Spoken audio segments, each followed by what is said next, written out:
Hello, welcome to Web of Stories. My name is Melinda, and I am here with my weekly wrap-up. To give you a little peek into my world, what I live with right now. My husband is upstairs, he's on his lunch break, talking through the Xbox somehow with his brother and his cousin, and they're having a very heated discussion about which friend they'd date. When I say friend, of course, I do mean, Monica, Rachel, Phoebe, Chandler, Joey, Ross. I almost forgot Ross. I try to forget Ross. I heard part of this conversation and I went in, I was like, are they talking about what I think they are? And they are, yeah. So that's my life. Yeah, that's what's going on. Anywho, how are things with you?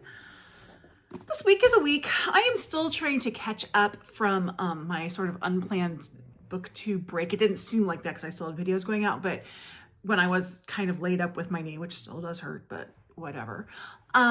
So I'm way behind in comments, but please know I am reading all the comments. I'm just not, I don't like to reply to comments on my phone because I am a notoriously bad phone typer. So I need to reply to comments on my laptop, and I haven't had that much time on my laptop lately. So that's one of the reasons why I'm behind. Anywho, what else? Housekeeping things. I will have more March on the Moors content in February. I'm at least going to have one video that's going to talk about some possible Bronte novel retellings or Bronte novel adjacent books that you could use. I keep finding more, but I still have not found one that's not either Jane Eyre or Wuthering Heights. I don't know if there's a retelling of any of those other books exist. I don't know. But yeah, keep on for that. The Discord for that is, I'll put the announcement video down below, but I do have the Discord for that event set up, so you can go check that out. But I'm really excited about it. I'm excited for doing that because I do love me some Brontes. And what else? Oh, I am filming this on the 24th, which means 1 week left to get questions in for my 1K Q&A, which will be in February. You can ask me anything. It does not have to be about books or booktube. You can ask me anything. When people have these call for questions, I ask the most random questions. So, turnabout is fair play. You can ask me whatever. So yes, let's see. There's nothing else really kind of going on that I can talk about. The kids had Monday off for Martin Luther King Day, and that is the only thing I'm recognizing about Monday. The world has been a mess since then, but I have been able to escape. I have not been able to escape into reading as much as I'd like, because my husband apparently has made it his quest in life to interrupt me whenever I sit down to read. I think he thinks if he can slow me down reading, he can push off the need for another bookshelf. But I'm like, we're way past the time that I need another bookshelf. I mean, I'm at this point probably need 2 new bookshelves, but whatever. He can try, he will fail. But anyway, that is my life. In Oregon, it is sunny but cold. Heart goes out to everyone in California who's still dealing with the wildfires. It's horrible. And I know in the South, you guys have had really awful weather. I am not laughing at people in the South when it comes to snow, because people in Oregon are exactly the same way. They are exactly the same way when it comes to snow. And we actually get snow more often here than you do in the South. So we have no excuse. So you guys don't get snow like that. We do. But I mean, we're not a super snowy area, but when it does snow, everything shuts down and everyone whines, and there's traffic accidents because no one knows how to drive. It's a whole thing. Anyway, stay warm, stay safe, everybody. So let me get into my reading. This week it looks like I had a really productive week, but some of these are short, or I've been reading them for a long time. I finished 5 books and I have 1 DNF. So let me start with the DNF. This was for my postal book group. So if you are in my postal book group and you haven't gotten a book yet, this is coming. Spoiler. And this is The Butterfly Lampshade by Aimee Bender. So I thought I'd really like this. It's set between LA and Portland. And I do like books that are set in Portland. And I also like books that are set in LA for some reason. I don't have any kind of sentimental pull to LA. I had an aunt who lived in that area, and I have a cousin who still lives in that area, but I don't really have any sentimental pull to LA, but I do like LA books. Mostly because LA is so unique in its way. Like, it's a very unique city, so it has a very unique vibe. But anyway, and it's about this girl when she's 8 years old. Her name's Francie. Her mother has a mental health issue to the point that the mother is calling her sister to say, who's in LA. Francie and her mother are in Portland, saying, please come up and get her. She's not safe, blah, blah, blah. Of course, her sister is 9 months pregnant and unable to fly. So the sister sends her husband up to get Francie. He pulls Francie out of school. The mother is institutionalized at this point. And then while he's getting her, his wife goes into labor. So it's this very chaotic transfer of Francie to her aunt and uncle's family. In fact, the uncle flies back down, leaves Francie in Portland with a babysitter. And when she's at the babysitter's house, who is someone who works at the school, I don't believe she is her teacher, but she's like an educational assistant, had this lamp or this lampshade that had butterflies on it, which made an impression on Francie. And then we go forward, once she goes down to LA a little while later, she lives in LA further, she never goes back to live in Portland because her mother is not able to take care of her.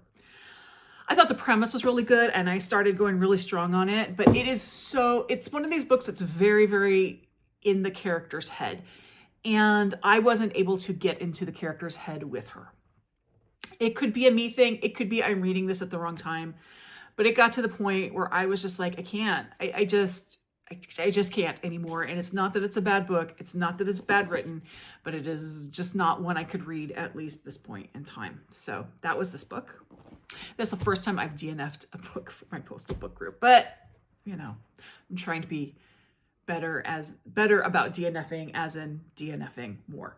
Okay, the next book I finished, or the first book I finished, was this one, which I did as a buddy read with commenter Katie Sykes, and this is The Road of Bones by Demi Winters. This is my first ever romantasy. It is also the only romantasy I've read so far, so can't really compare it to romantasy. This doesn't feel like a fantasy to me. It feels like a fairy tale. I have some conflicted thoughts on it. I enjoyed my time reading this. I thought the story was engaging. This is a long book. It's over 500 pages. It kept my attention. I did know going into it as a duology, so I did expect it to end on enough of a cliffhanger that would entice you to read the second book. But I did have some problems with it, and I'm going to try to do this as unspoilery as possible. It was predictable in that Katie was ahead of me in the reading. And I knew she was like, I don't know, she was just ahead of me. And I would say things like, oh, I think XYZ is going to happen. And she'd be like, yep, it does. And I was always right. Like, I could always predict what was going to happen, which, was disappointing in that way. There's also a twist in the last part of the book that I felt was, I don't think it's a spoiler. I'm one of these people who kind of says, if you say there's a twist, there's a spoiler. This is the sort of book that you would expect a twist in. So that's not a spoiler because you expect a twist like that. I just don't feel the twist in this book was earned when it happened. And it was so funny because Katie said something happens and I don't know how I feel about it.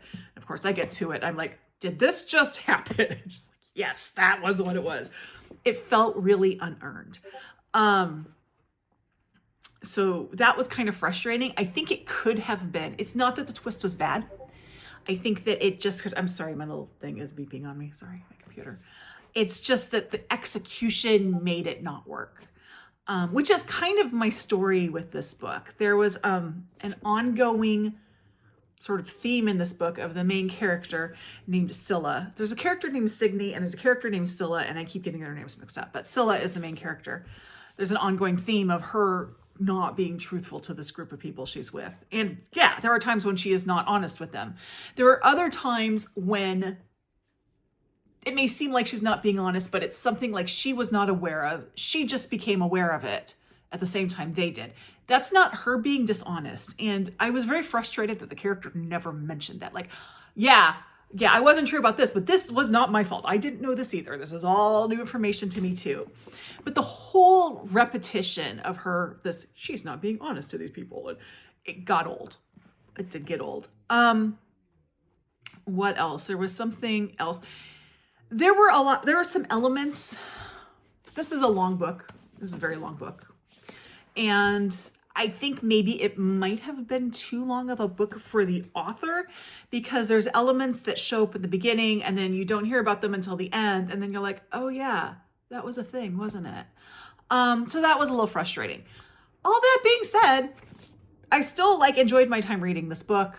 I don't know if I'll read the sequel. I don't know if I really care enough to read the sequel. If I do, I'm not buying it. This was a book of the month book, but I wouldn't buy the sequel. I get it from the library. I'm not sure. This is not going to go on my keeper shelf. So that's kind of where I am with this. And again, as far as how does it compare to Romantasy, I can't compare it to any other Romantasy because this is the only Romantasy I've read. So there you go. The next book I finished was an ebook, and like Agatha Christie, I am trying to read one of the Commissario Brunetti books by Donna Leone each month because there's 30 some, and I'm on 6. I checked. This is book number 6. And I've got a ways to go. So this one was quietly in their sleep. And of the first 5 books, one I had to DNF because the language used around LGBTQ, the LGBTQ community was very much of its time, which was the 90s, which was a very different time. And it was just very hard to read. I don't think that she was being homophobic when she wrote it. That was just the language that was used. But now it's a really hard language to swallow. And I decided just not to read it. And it was no problem picking the series back up after that. But the other ones I've read have all been successful, except this one. It started out like it was going to be interesting. Commissario Brunetti, this woman comes to see him, and he kind of recognizes his woman, but he kind of doesn't. And it comes out pretty quickly that this woman was a nun. She has left the order. And he knew her as a nun because she worked in the nursing home where his mother is, or the assisted living home, old folks home. And there are a series of these establishments throughout Venice, and they're run by the Catholic Church, or an order of the Catholic Church. And she comes and she says, these 3 people, I'm really suspicious of the way they died. I think something was going on. That's all really interesting. But like Road of Bones, I just didn't feel the execution was good. I was kind of surprised when it ended, because I was like, I never felt like the mystery really took off. There's this whole other part about a priest who works at Brunetti's daughter's school who's icky. And I'm like, that didn't really tie in as much. It did not gel for me as a mystery. And it was really surprising. But they can't all be winners. I will continue to read on in this series as long as the series still serves me. And I hear the first 20 or so are good. So I've got a ways to go with it. But it wasn't my favorite of the series. But I do generally like the series. Donna Leone was kind of introduced to me.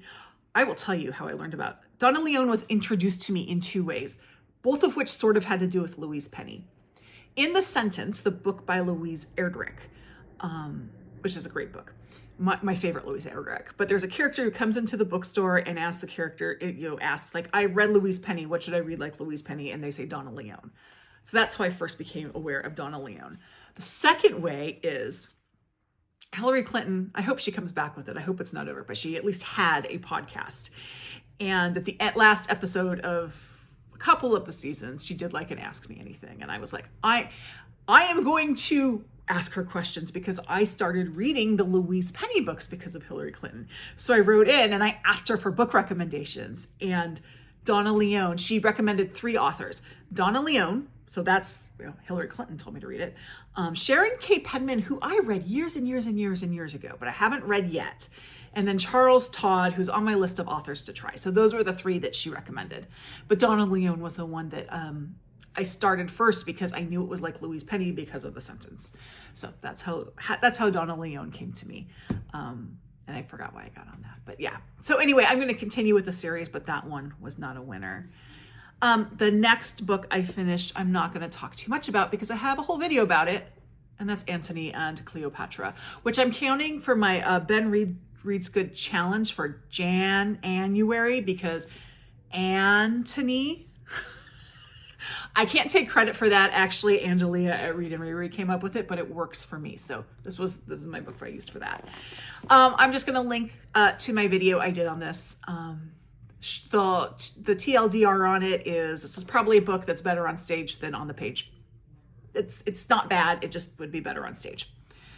So there's that. Okay. And then, so this is a book I started on January 1st and I just finished it. And that is The Best American Short Stories of 2024. And this is edited by Lauren Groff. Now, these are interesting collections because you can see they have a different guest editor every year. Last year it was Min Jin Lee. You can see the influence of the guest editor in these stories. This one was not as successful for me as last year's. Not that there aren't good stories in it. It's just that there were probably more stories that didn't work for me in this one than there were in the previous one. Another thing I noticed about it, there were 2 incidences in here where I came across stories I had already read. That in itself is not surprising. What I guess I just didn't understand. So I expect from time to time to come across in here stories that I've read, because I do read short stories out of, say, Harper's and the New Yorker and some other places online. So it wouldn't surprise me to see those stories show up in here. But the 2 stories that showed up in here, one was Phenotype by Alexandra Chang, and the other one was Peace Party by Jhumpa Lahiri. Both appeared in collections that were published 2023 or earlier. And this is 2024. And I guess I was under the misconception that these would be stories that were published in 2024, and those clearly weren't. So that was a little surprising to me. It was a little disappointing because I was looking forward to reading a new Jhumpa Lahiri, and it wasn't a new Jhumpa Lahiri, but whatever. There you go. I have since moved on to The Best American Crime and Suspense for 2024, which is edited by S.A. Cosby, and already that one's better. And then finally, just yesterday, I finished Pygmalion by George Bernard Shaw. This is for Angelia's Endless Drama play reading club. I said I was only going to do 1 play a month, but I am actually planning to read R.U.R., which was the other play for January. I just need to go get it from the library it's in. I was frustrated because I put this on hold and it was due, I think, January 2nd or 3rd. So I thought, great, I'll get it earlier on.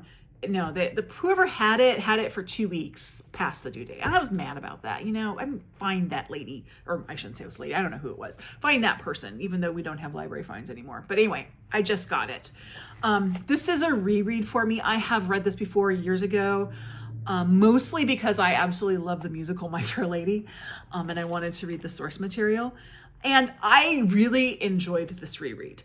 I got a lot more out of it than I did the first time I read it. Partially because I'm older and I just have more life experience and I'm more keyed into things. One thing that I was not keyed into, because this is actually played down in the musical, but it's pretty clear in here, is there's a lot of queer coding among with Higgins and Pickering. And I was like, I didn't catch that the first time I read it. It was interesting. The spirit is very much like My Fair Lady. If you like My Fair Lady, you'll like this. I think My Fair Lady, honestly, is probably a better stage production because there are things that make the story did feel a little bit choppy to me compared to My Fair Lady. And you get in My Fair Lady, you don't get a lot of the process of Higgins training Eliza in here where you do in the musical. And I kind of missed that, but whatever. There's a section on here called Sequel, which was basically George Bernard Shaw telling you how all the characters end up after the play. And I read like the first 2 paragraphs and just stopped because I don't want to know what George Bernard Shaw says happened to these characters. I want to decide for myself what happens to these characters, so I just didn't read that. The other thing I noticed is this feels almost like a play that's meant to be read. I'm not saying it's a bad stage production. What I'm like the opposite of this. Like this, I felt like fell flat on the page, but there's a lot of room for performance. That's how I felt about this. This one, I'm not saying, this has nothing to do with the stage production when I say this feels like it should be read on the page. I read a fair enough, enough plays to know what stage directions are like, and they're usually pretty, you go here, this is what's going on. But in this one, you get things like, where was the one that like totally made me like, what is going on? Where is it? Eliza's beauty becomes murderous. I thought that was a great stage direction. So the stage directions are very much like that. They almost are novel-like in reading. There's also tends to be these sections at the end of the acts where it's not a stage production. Let's see if you can see that. See, the stage productions are italicized, then this isn't. Which I'm not sure what these are, because I've never actually seen a staged production of this. I've only read it. Is there a narrator role in it? These aren't stage directions, but they really feel like they're meant for a reader, but they contain some important information for the story. So I don't know what's going on with that, but it was interesting. I do recommend this. If you are someone who's like, oh, I need to read a play, but I'm kind of intimidated by it. This is a really easy one to follow. It is 5 acts, but there are no scenes within the acts, so it's 5 sections. It's easy to follow. I just read this straight. Michael Clark in the Discord for this did find an audio. I did not have access to an audio version of this to listen to while I read, because I was kind of thinking about doing it just cause, but it was no problem to read it without the audio. So that was Pygmalion. And that was my week. If you're interested in what I'm reading now, I will put that all down below. I am reading too much right now, but I'm trying to get through it. I did have to do, one book that will be on my haul is what's the name of the book? Hold on one second. I want to make sure I get the title right. Okay, come on, Goodreads, do your thing. It's Bishop Mariann Edgar Budde's most recent book, how we learn to be brave, decisive moments in faith and life. So if you aren't aware, and if you're in the United States, you probably are aware, although you might not have the names together. If you're not in the United States, I don't know what kind of coverage this is.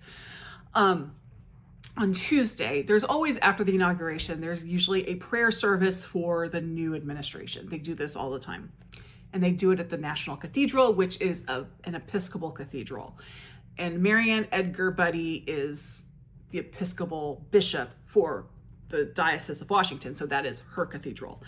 And she gave a sermon. And you can, if you don't know what I'm talking about, which I'm sure if you're in the United States, you do. But if you're not, Google this and just watch it. She gave a sermon. Sitting right there in the front was 47 and his wife and hillbilly wannabe and his wife and children behind all that. She gave a sermon that said, I ask you to be merciful for, LGBTQ and trans kids. I ask you to be merciful for the undocumented. I ask you, and no one has actually spoken to 47 like that. She was not aggressive. She was teaching the gospel in the Episcopal Church. That's basically what's in our prayers of the people. And oh boy, there is certain sect of the population, that's what I'm trying to say, that did not like that. Trump has thrown a hissy fit. Representative in Congress, or MAGA representative, said they should deport her. I'm not quite sure what that one's about. The Speaker of the House said that she's so division, which is very ironic. It's a big thing in the United States. But anyway, I ordered her book off. So I went to Bookshop and I ordered her book and it was available and I placed my order and I'm like, yes. And 20 minutes later, they switched available to back ordered. So I also got the ebook, which I'm reading now. I have no problems paying twice for that book. None whatsoever. So that's one of the books that I am reading now, but I'm not going to go into all the other ones. You can see them all below. I do expect to have at least a few books to talk about next week. In fact, I know I will, because I'm planning to finish at least one tomorrow. But anyway, that was my week. Let me know what you're reading, or if you have any thoughts about what I talked about, the books I talked about in this, let me know. Thank you very much. Like, subscribe, join my Discord. Don't forget to give me your questions for the 1K Q&A. Talk to you later. Bye-bye.